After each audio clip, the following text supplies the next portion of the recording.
मेरा तो कहना है कि कांग्रेस का सरकार अभी वर्तमान में तो नहीं आना चाहिए। कि मुफ्त की रेवड़ियों पे न जाके हमें जो न्याय मिल सके ऐसी पार्टी को हमें लाना चाहिए। जो भी है विधायक वो काम ही नहीं करता है। दोनों को दोनों ही है, पहले बीजेपी वाला भी था और अभी वाला भी कांग्रेस वाला भी। बीएससी में इतना ज्यादा भ्रष्टाचार हुआ है ये 3 सालों में। तो छत्तीसगढ़ बनने के बाद ही पिछले 5 साल में जो हुआ है वो आज तक देखा नहीं गया है। हमको हर 5 साल में सरकार को चेंज करना चाहिए। वोकल टीवी का ध्येय जनता की समस्याओं को सामने लाना है। यदि आप अपने क्षेत्र के, जिले के या ब्लॉक की खबर हम तक पहुंचाना चाहते हैं तो नीचे दिए गए नंबरों पर संपर्क करें। इस वक्त हम छत्तीसगढ़ की राजधानी रायपुर के सेंट्रल लाइब्रेरी में मौजूद है। यहाँ पर हमारे साथ कुछ अभ्यर्थी मौजूद है, उनसे हम बातचीत करेंगे और जानने की कोशिश करेंगे कि चुनाव को लेकर के क्या कुछ उनका मानना है। विधानसभा चुनाव है, 1 महीने भी नहीं बचे हैं। आपको क्या लगता है 5 साल जो कांग्रेस की सरकार रही है उन्होंने कैसा काम किया है? क्या वो आने वाली है वापस सत्ता में या फिर इस बार बीजेपी को मौका दिया जाए? देखो, हर 5 साल बाद हमें ये मौका मिलता है कि कौन सा सरकार को चुनना चाहिए। मेरा व्यक्तिगत विचार ये बोलता है कि तो हमको हर 5 साल में सरकार को चेंज करना चाहिए। मैं ऐसा किसी पार्टी का विरोधी नहीं हूँ, नहीं किसी पार्टी का सपोर्टिव हूँ, लेकिन मैं ये चाहता हूँ कि हर 5 साल में अगर सरकार चेंज होती है तो सरकार भी ये सोचने पे मजबूर होगा कि ऐसा हम क्या और करें कि एक बार तो हमको और मौका मिले कि दोबारा हम चुने जाएं। अभी वर्तमान परिस्थिति में देखा जा रहा है बहुत सारे चीज़ें हैं जो चुनावी मुद्दा है ना। तो ये सब चीज़ों को देखते हुए लगता है कि चेंज होना चाहिए। चेंज होना चाहिए आपको लगता है? बिल्कुल। किसको मौका देंगे? आम आदमी पार्टी है वो भी बन सकता है ना, और अपना हमारा राज पार्टी ये भी आ रहा है अभी कैंडिडेट, इनको भी मौका मिल सकता है। बीजेपी है, इनको भी मौका मिल सकता है, और कांग्रेस तो है ही। मेरा तो कहना है कि कांग्रेस का सरकार अभी वर्तमान में तो नहीं आना चाहिए। जिस प्रकार से युवाओं के लिए किसी भी प्रकार का कुछ प्रावधान ही नहीं किया है, जो भी वैकेंसी हो रहा है उसमें इतना ज्यादा अनियमितता, वो छत्तीसगढ़ बनने के बाद ही पिछले 5 साल में जो हुआ है वो आज तक देखा नहीं गया है। युवाओं के लिए कुछ नहीं देखा गया है। हालांकि 2-4 बनाया गया है, राजीव युवा मितान क्लब है या जो भी बनाया गया है वो कहीं ना कहीं एक प्रकार से देखा जाए तो भ्रष्टाचार का ही है, मुद्दा बना के रखा है। वैकेंसी अगर देख लिया जाए गवर्नमेंट जॉब में तो उसमें जो एक संवैधानिक संस्था अपना पीएससी है वो भी कहीं ना कहीं शक के दायरे में आ गया है। तो इससे कहीं ना कहीं मेरा तो मानना है मैम कि युवा जो है वो तो कांग्रेस को वोट करेंगे नहीं, साथ में युवा अपने घर वालों को भी बोलेंगे, 2-4 को बोल के कांग्रेस का वोट से जरूर गिराएंगे। किसको मौका देना चाहेंगे? पोजीशन में भी कोई प्रबल दिख नहीं रहा है, तो जो भी अपना क्षेत्रीय विधायक जो बढ़िया रहेगा, जो पढ़ा लिखा बढ़िया रहेगा उसको देंगे हम लोग। चेंज होना चाहिए, चेंज होना चाहिए मैम। अगर इसके बाद भी जो अगला सरकार बनता है उनका भी रवैया यही रहता है तो हम तब भी बोलेंगे कि चेंज होना चाहिए। लगातार आप ये कहना चाह रहे हैं कि अब कांग्रेस और बीजेपी है वो कुछ खास काम नहीं कर रही है, तो अब दूसरे पार्टी को मौका दिया जाए। जी, लोकतंत्र का आधार ही यही है कि पार्टी जो है चेंज होनी चाहिए ताकि नीतियों में जो है परिवर्तन और जो विभिन्न दिशा है विकास का वो परिवर्तन हो सके। और वर्तमान में जो बात कर रहे थे ना आप किस पार्टी को लाना चाहिए, तो मैं एक अभ्यर्थी हूँ और मैं ये चाहता हूँ कि मुफ्त की रेवड़ियों पे न जाके हमें जो न्याय मिल सके ऐसी पार्टी को हमें लाना चाहिए। कई सारे मुद्दे हैं, जैसे मैं एक युवा हूँ, मैं सीजीपीएससी का स्टूडेंट भी रहा हूँ और वर्तमान में देखा गया कि सीजीपीएससी में इतनी सारी जो गड़बड़ियाँ हैं और उसके संबंध में सरकार जो है जांच कराएंगे ऐसा करके बोल के चुनाव का इसे आधार बना रही है, जबकि इसको चुनाव का आधार ना बना के त्वरित न्याय लेना चाहिए और विभिन्न जो गड़बड़ियाँ हैं उसको सुधार करनी चाहिए। भाजपा पार्टी ने बोला है कि वो जब सत्ता में आ जाएगी तो इस पे कार्रवाई करेगी। अभी तो वर्तमान में देखा गया कि दोनों पार्टियां जो है अपनी अपनी जो विभिन्न गलतियां हैं उनको गिनवा रही है। कांग्रेस बोलता है कि भाजपा के दौरान ऐसा हुआ था, भाजपा बोलता है कि कांग्रेस ऐसा कर चुका है। तो दोनों पार्टियों पे तो विश्वास, मैं एक युवा हूं तो मैं तो खो चुका हूं। तो मैं देखूंगा कि अपने क्षेत्र के विधायक जो उम्मीदवार जो है अच्छा कार्य कर सकते हैं उनको मेरा वोटिंग जाएगा। किस क्षेत्र से आप? दुर्ग साझा विधानसभा क्षेत्र आता है मेरा। में जो घटना हुई थी उसके बारे में तो आपको जानकारी होगी। बीरनपुर घटना की बात कर रहे हो ना, क्षेत्र में आप? वो धार्मिक उन्माद है मैम। देखा गया तो उतना बड़ा मुद्दा नहीं था, पर हमारे उसमें किसी की मौत हो गई थी, मुद्दा तो था।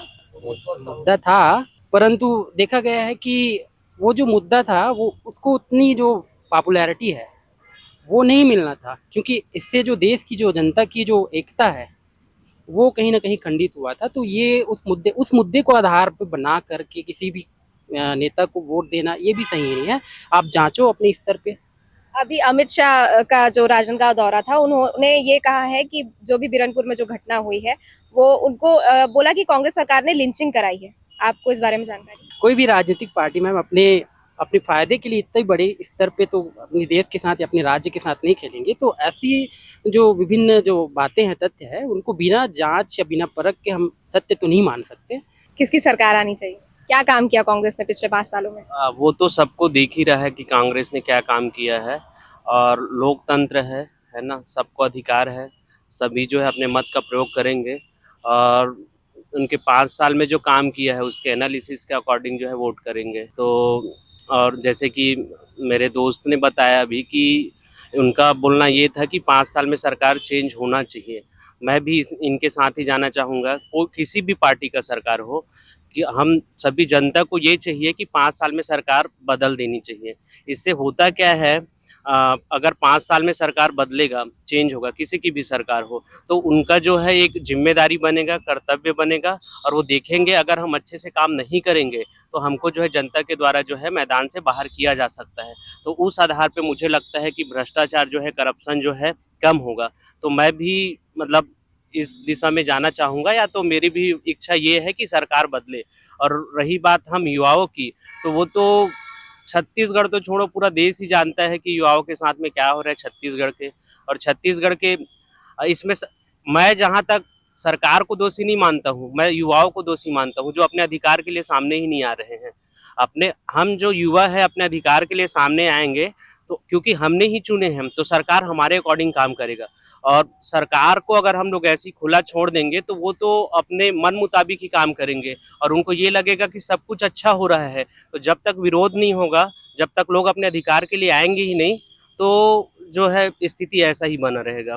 पिछले विधानसभा चुनाव में देखा गया कि छत्तीसगढ़ में जो रेवड़ी कल्चर का ट्रेंड बढ़ा, वो पूरे भारत के सभी राज्यों में चुनाव में व्यापक तौर पर फिर देखा गया।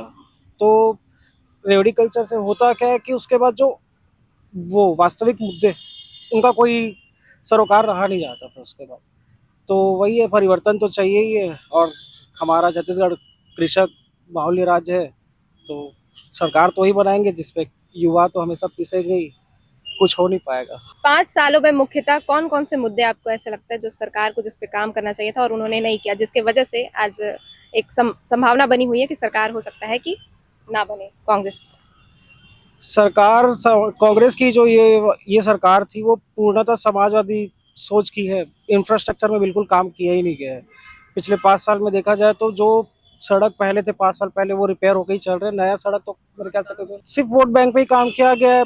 कृषक को खुश किया गया है, मतलब जो जिसकी आबादी ज्यादा है उसे खुश किया गया है, और जो छूट गए, जैसे छात्र छूट गए और बहुत सारे वर्ग है जो छूट गए, वो उसके ऊपर कुछ काम ही नहीं किया गया। और क्या ही है, बस परिवर्तन। पिछले 1.5-2 साल से भेंट मुलाकात चल रहा है, तो लोगों का ये बोलना है ये भेंट मुलाकात नहीं, सेठ मुलाकात था। क्योंकि वहाँ पे सीएम साहब जाते थे और वो जो चाहते थे वही क्वेश्चन पूछते थे युवा। तो इससे तो ये पता चलता है कि उन्होंने जो है चुनावी रैली ही किया है पिछले 2 सालों से, तो विकास के नाम पे तो कुछ नहीं किया, ऐसा लगता है। अच्छा, आपको सीएम पद के लिए कोई उम्मीदवार लगता है? आपके मन में कोई चेहरा आता है? सीएम पद तो वो तो पार्टी डिसाइड करेगी कौन सी पार्टी जीतती एक है। होता है ना कि हाँ, ये इस पार्टी का ये व्यक्ति बन सकता है सीएम। ऐसा तो युवा ही होना चाहिए, या फिर जो युवाओं के लिए सोचे। जो पीड़ित होगा वो शायद सोचेगा कि उसी वर्ग से ही आए। तो हम युवा, तो हम चाहते हैं कि युवा मुख्यमंत्री आए, और हो सके तो परिवर्तन तो बहुत, अभी जिस हिसाब से जो 5 साल में देखे, छात्र बहुत परेशान हो चुके हैं। इतना भ्रष्टाचार दिखा, इतना, ये सहकारिता का पेपर था 15 तारीख को, आयोग जब बोल चुका है, निर्वाचन आयोग की परीक्षा होनी चाहिए, मतलब हम तो अनुमति देते हैं, फिर भी इन्होंने उनका आदेश के चक्कर में 15 तारीख का पेपर कैंसिल कर दिया, स्थगित कर दिया, सॉरी। तो ये तो चल ही रहे, सरकार तो चाहती नहीं सरकारी भर्तियां ले ज़्यादा। बिल्कुल सरकार चेंज होना चाहिए, क्योंकि जो हमारे राज्य का विकास करेगा हम उन्हीं को वोट देंगे। पिछला सरकार कहीं ना कहीं युवाओं के लिए काम करने में थोड़ा सा पीछे रहा है। हालांकि किसानों के लिए किया है, लेकिन किसानों के लिए भी उतना बड़ा काम नहीं किया है। बोनस के अलावा कुछ दिया ही नहीं है। वो भी बोनस अगर मिला है तो लोगों को क्या है 4 किस्त में देता है, तो किसानों के लिए भी कुछ बड़ा काम नहीं किया। हालांकि सरकार अपना वहाँ वाही लुटा रही है कि हम किसान के लिए बहुत कर रहे हैं करके, लेकिन हमें ऐसा लगता है कि किसानों के लिए केंद्र सरकार और राज्य सरकार के बीच में एक टकराव बना हुआ है कि धान का जो मूल्य है, समर्थन मूल्य, वो कौन देता है, कौन भुगतान करता है। तो इस इसके लिए क्या कहना चाहेंगे आप? धान का जो भुगतान का जो रेट है ना, वो अपना समर्थन मूल्य अगर देखा जाए तो वो अपना सेंट्रल गवर्नमेंट पे करती है, हालांकि जो बोनस का पैसा है वो स्टेट गवर्नमेंट प्रोवाइड करती है। मैं ये बोल रहा था मैम, जैसे कई योजनाएं हैं, अभी छत्तीसगढ़ का फ्लैगशिप योजना में देखें तो राजीव गांधी किसान न्याय योजना है ना, 9,000 रुपये प्रति एकड़ इनपुट सब्सिडी दिया जा रहा है। तो अगर देखोगे तो गिने चुने जो हैं कृषक उनको मिलते हैं, बाकी तो हजारों एकड़ ये नेताओं के नाम पे ही जमीन है। तो जैसे 1,000 करोड़ रुपए भी जारी कर रहा है, तो उसमें से 900 करोड़ नेताओं के खाते में जाता है और मात्र 100 करोड़ जो है छोटे छोटे किसानों को जाता है। अभी तो हाल ही में एक एमएलए हैं भरतपुर के आसपास का, उनके वाइफ का राशन कार्ड मिला है। अब बताओ, ऐसे लोग गरीबी रेखा में शामिल है तो फिर तो पूरे छत्तीसगढ़ को गरीबी रेखा में शामिल कर देना चाहिए। और इसके अलावा देखें तो हम लोग पीएससी के अभ्यर्थी हैं, पीएससी में इतना ज्यादा भ्रष्टाचार हुआ है ये 3 सालों में। कभी मेरे से कोई पूछता था पीएससी के बारे में तो मैं इतना निसंदेह बोलता था कि पीएससी पे क्वेश्चन मार्क मत करो, लेकिन आज मैं उन्हीं लोगों को चेहरा नहीं दिखा पा रहा हूँ, क्योंकि पीएससी इतना ज्यादा भ्रष्ट हो गया, इतना ज्यादा भ्रष्ट। और जब कोई संवैधानिक संस्था भ्रष्ट होता है तो उनको सहारा देने वाला कहीं ना कहीं सरकार होता है। अगर हम युवा चाह रहे हैं कि पीएससी में जो भ्रष्टाचार हुआ है उसकी जांच हो, उसकी जांच हो रही है? उसकी जांच हो रही है मैम। तो सीएम सर ये बोलते हैं कि अभी तक कोई स्टूडेंट ने हमारे समक्ष शिकायत नहीं किया है, लेकिन हमारे पास प्रूफ है कि 19 सितंबर से जितने भी स्टूडेंट हैं लिखित रूप में सीएमओ में जाके शिकायत किए हैं, अभी तक से उसका कोई रिप्लाई नहीं आया है। इसके बाद भी सोशल मीडिया में जो चल रहा है कॉपियां का, वो तो बात की बात है। मैं खुद इंटरव्यू दिया हूं, मैं अपना ही कॉपी देखा, उसमें भी इतने सारे गड़बड़ी मिली है कि क्या बताऊं। किसी को सेम कंटेंट लिखने पे ज्यादा मार्क्स मिले हैं, किसी को कम मार्क्स मिले हैं। इंग्लिश मीडियम वाले लोगों को तो भंडारा के रूप में नंबर मिले हैं, ऐसे में 160 नंबर 150 नंबर मिले हैं। हम हिंदी मीडियम वालों को ऑन एन एवरेज 110 120 नंबर मिले हैं। ऐसा क्या डिफरेंस क्रिएट हो गया इंग्लिश मीडियम और हिंदी मीडियम में जो इतना मार्किंग में डिफरेंस हो गया। हम लोग पीएससी का प्रिपरेशन चालू ही करते हैं इंडियन हिस्ट्री और इंडियन कॉन्स्टिट्यूशन पढ़ने से। अब मैं अपना कॉपी देखा तो मुझे 50 नंबर के कॉन्स्टिट्यूशन के पेपर में मात्र 4 मार्क्स मिले हैं। मैं ऐसा क्या वहां लिखा हूँ। और तो और ये है हमारे भाई, इनको 24 मार्क्स मिले हैं कॉन्स्टिट्यूशन में, इनका मेरा लगभग सेम कंटेंट है। इनको 24 मार्क्स मिले, मेरे को 4 मार्क्स मिले। अगर मेरे को 24 मार्क्स मिलते तो आज के डेट में मैं नायाब तहसीलदार के पोस्ट पे चयनित रहता। ये बताइए मैम, जैसे इलेक्शन होता है, ठीक है, ये टाइम टू टाइम होता है। हम लोग का एक पेपर के लिए 5 बार फॉर्म भराते हैं, और अभी लास्ट में हम लोग एग्जाम के लिए तैयारी कर रहे थे। एक तो यहाँ पे ठिकाना नहीं है कि पेपर कब क्या होगा, एक एग्जाम का टाइम टेबल सेट नहीं है। 1.5 साल से सुन रहे हैं कि एडीओ आएगा, आते ही रह गया। इलेक्शन फिक्स है, कोरोना आया, कुछ भी है, पेपर सही टाइम में होगा। अभी हम लोग मेहनत कर रहे थे, एडमिट कार्ड आ गया, पेपर कैंसिल। ये क्या सिस्टम है? अभी मान लो चुनाव कैंसिल कर दे तब कैसा लगेगा? बोलते हैं कि लोकतंत्र है ना, जनता की लेना, कहाँ जनता कहाँ है? जनता का कुछ नहीं हो रहा है, इनका चल रहा बराबर। इलेक्शन बराबर, चुनाव होना चाहिए, सब टाइम में होना चाहिए। मेरा बस यही कहना था कि हम लोग का जो पेपर है मैम, एक टाइम टेबल सेट होना चाहिए ना। और ये जो मुद्दा है ना, अभी हाँ हम कर देंगे बोलेंगे, कोई नहीं करने वाला, क्योंकि कोई करना चाहता ही नहीं हो। किसी राजनीतिक पार्टी को लेकर क्या कहना चाहेंगे? कोई ऐसा राजनीतिक पार्टी है जो काम करता आया है या फिर करेगा, उम्मीद है? क्योंकि सबके सब दावे पे दावे किए जा रहे हैं। मेरे हिसाब से अभी छत्तीसगढ़ में नया चांस देना चाहिए, जैसे आम आदमी पार्टी, क्योंकि नया ट्राई करके देखो। क्योंकि दोनों को देख लिए, पहले बीजेपी भी थी, वो भी हाँ की, मगर वो भी बीजेपी अभी के गवर्नमेंट से बढ़िया थी, जितना मैं समझता हूँ, मैं देखा हूँ अभी। और पहले का जो था ठीक ठाक ही था, मगर जब से ये कांग्रेस गवर्नमेंट आई है ना, पेपर का ठिकाना ही नहीं है। पहले 2 साल बनाया कि हाँ कोरोना है, कोरोना बोल के चलो ठीक है, बहाना मार दिया। ये बताइए मैम, हमारे लिए फंड नहीं है, और नेताओं का सैलरी बढ़ने के लिए फंड रहता है। जो भी है उनका भाई दौरा करते हैं, यहाँ जो भी है पैसा लगता है, उनमें समझ में आता है कि हाँ पब्लिक के लिए कर रहे हैं।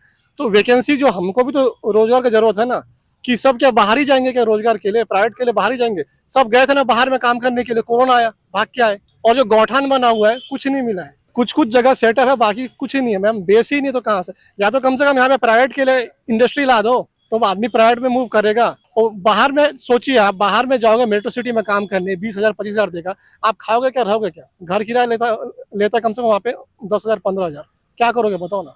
आप कौन से क्षेत्र से? मैं यहीं से हूँ, छत्तीसगढ़ से हूँ, बस्तर से हूँ। आपके क्षेत्र के मेरा विधायक वहाँ का मत पूछे, वहाँ हालत बहुत खराब है। रोड के नाम पे करप्शन है, रोड ही नहीं है, कुछ नहीं है, नेटवर्क नहीं है ढंग से। हमारे यहाँ का जो विधायक है, क्या बताऊँ वहाँ का, छोड़िए, अब मैं नहीं बताऊंगा।